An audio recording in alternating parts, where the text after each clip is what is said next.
నమస్తే శ్రీమాత్రే నమః శ్రీ గురుభ్యో నమః.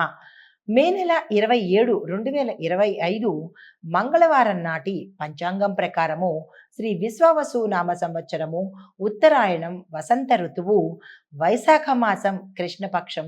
ఈరోజు సూర్యోదయ సమయము తెల్లవారి 5:45, సూర్యాస్తమ సమయము సాయంత్రం 6:41.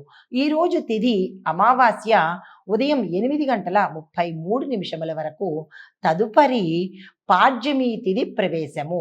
అయితే అది తెల్లవారుజామున 5:02 వరకు ఉంటుంది. అయితే నక్షత్రము రోహిణి నక్షత్రము రాత్రి 2:50 వరకు. తదుపరి మృగశిర నక్షత్ర ప్రవేశము. ఈరోజు వర్జము రాత్రి 7:43 నుంచి 9:08 వరకు.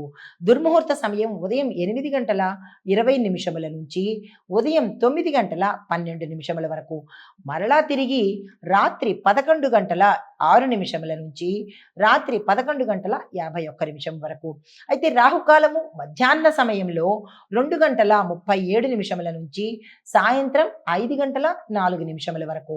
యమగండ కాలం ఉదయం 8:59 నుంచి ఉదయం 10:59 వరకు. బ్రహ్మముహూర్త సమయము తెల్లవారుజామున 4:09 నుంచి తెల్లవారి 5:57 వరకు. కొన్ని పంచాంగాలలో 4:57 వరకు గోచరిస్తున్నది. అయితే అభిజిత్ ముహూర్తము ఉదయం 11:47 నుంచి మధ్యాహ్నం 12:39 వరకు. ఇది నేటి పంచాంగం. నమస్తే.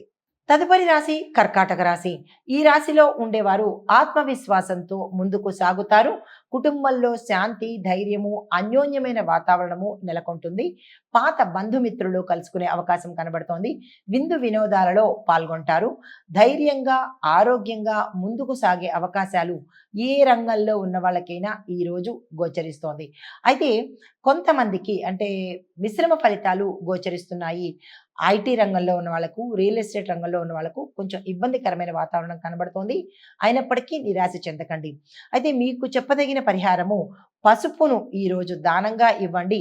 దీంతో పాటు పంచామృత అభిషేకము మీ గృహంలో కావచ్చు, లేదంటే దేవాలయంలో కానీ చేసుకున్నట్టయితే కొంత సానుకూలమైన ఫలితాలు పొందుతారు. తదుపరి రాశి సింహరాశి.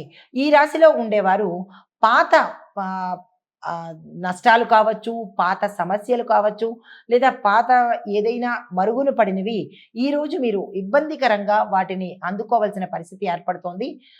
గతంలో ఏవైనా పొరపాట్లు జరిగి ఉంటే దానికి మూల్యము ఈరోజు మీరు చెల్లించాల్సిన అవసరం ఏర్పడుతోంది. ఆర్థికపరమైన ఒత్తిడి చాలా ఎక్కువగా కనబడుతోంది. ఏ రంగంలో చూసిన వాళ్ళైనా ఈరోజు మీరు ఏ పని చెయ్యకపోవడమే చెప్పదగిన సూచన. స్తబ్దుగా ఈరోజు ఊరుకోండి. ధనపరంగా కానీ ఏ ప్రయత్నాలు కానీ ఈరోజు మీకు కలిసి వచ్చే అవకాశం ఈ రాశిలో ఉండే వారికి లేదు. క్యాజువల్గా ఈ రోజును గడిపే ప్రయత్నం చేసుకోండి తప్ప ఏ కొత్త ప్రయత్నాలు ఈరోజు మొదలు పెట్టకండి.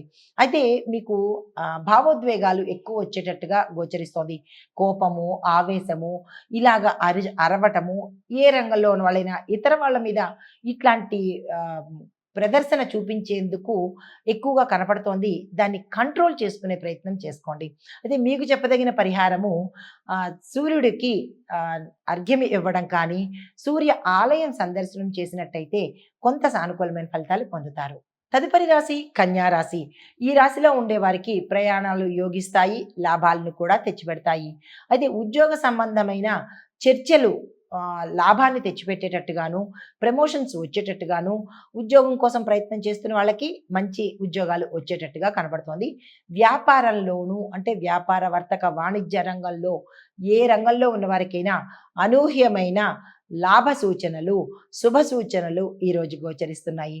మీకు చెప్పదగిన పరిహారము ఈరోజు ఉదయమే సూర్యోదయ సమయంలోనే విష్ణు సహస్రనామ పారాయణ కనుక చేసుకున్నా లేదా చెయ్యలేని వాళ్ళు విన్నా కానీ తత్సమానమైన ఫలితాన్ని పొందుతారు.